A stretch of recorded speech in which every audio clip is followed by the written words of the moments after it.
Olá, gente. Aqui é a professora Karine Venâncio. Essa é uma aula, um vídeo para a disciplina de Psicologia e Saúde para o terceiro semestre de graduação em Psicologia da Unifatesc. Bom, no nosso vídeo de hoje, nós vamos continuar trabalhando com o artigo A Reforma Psiquiátrica Brasileira, da década de 1980 aos dias atuais, História e Conceitos. Nós já havíamos começado esse artigo do Fernando Tenório, mas hoje nós vamos continuar trabalhando com ele, certo? Bom, então nós vimos na aula anterior como foram as mudanças do campo da psiquiatria e da saúde mental aqui no nosso país. E aí, caminhando mais no texto, nós vamos ver que a década de 70 foi marcada por críticas às condições dos hospitais psiquiátricos aqui no nosso país. Em 78, nós temos um marco bastante importante, que é a criação do Movimento dos Trabalhadores em Saúde Mental. Na nossa live eu vou explicar com mais calma o que foi a importância desse movimento, mas de forma geral, esse movimento trazia aí reivindicações das condições de trabalho, das condições desses trabalhadores em saúde mental.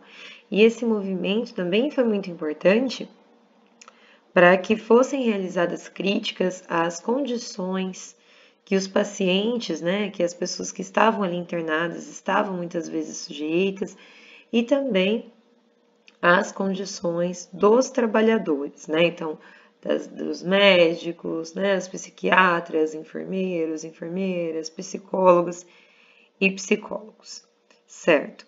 E nós vamos ver também que a década de 70 foi aí marcada pelo movimento da reforma sanitária no nosso país.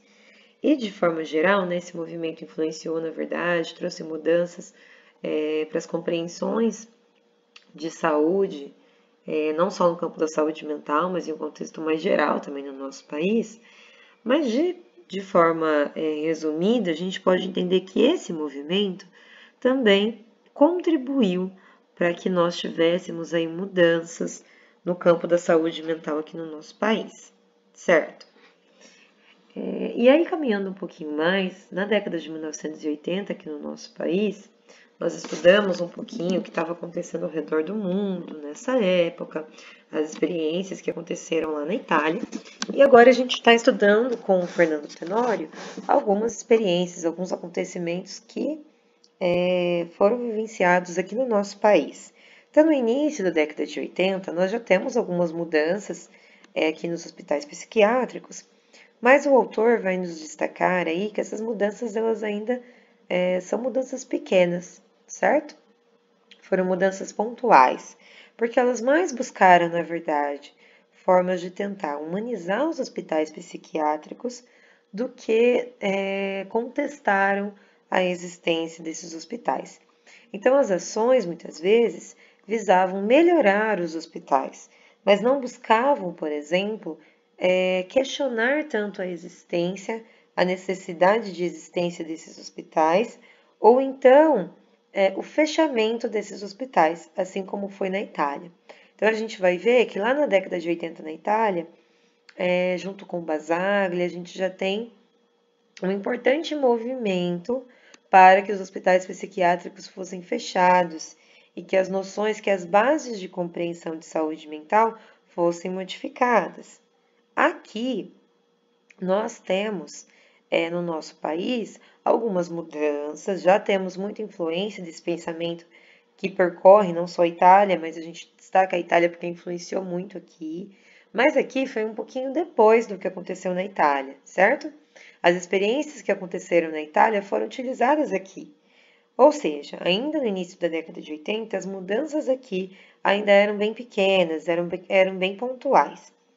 Em 87, nós temos dois marcos, na verdade, muito significativos, que é a primeira Conferência Nacional de Saúde Mental e o segundo Encontro Nacional dos Trabalhadores de Saúde Mental, certo? E esses dois eventos aí, eles foram marcos importantes para as mudanças nas compreensões sobre saúde no nosso país. E nós vemos, então, claro, através de um processo, né? Não ocorre da noite para o dia, mas a gente vê na década de 80, conforme essa década vai avançando, principalmente aí na segunda metade da década, mais para o fim da década de 80, a gente vê uma substituição, né, significativa aí da defesa, né, de uma substituição de uma psiquiatria hospitalocêntrica, substituída aí por ações em saúde que fossem sustentadas em outros dispositivos, outras ações em saúde mental, outras formas de construirmos ações em saúde mental, principalmente levando em conta que elas sejam construídas em conjunto com toda a comunidade. Prosseguindo aí com a década de 80, a gente tem um outro marco bastante significativo, que é a criação do SUS em 1988. Já vimos um pouquinho da importância desse marco, mas esse também é um marco muito importante para as ações e para as mudanças em saúde mental. E aí, cada vez mais, né, da década de 80 em diante, a gente consegue já identificar uma diminuição do número de leitos e um aumento do número de outros tipos de instituições que realizam ações em saúde mental, como, por exemplo, os CAPs, os Centros de Atenção Psicossociais, e os NAPs, que são os Núcleos de Atenção Psicossociais. Certo. Outro marco, outro ponto destacado aí pelo Tenório é a Lei 10.216 de 2001, que é conhecida como Lei da Saúde Mental. Essa lei, na verdade, ela demorou bastante até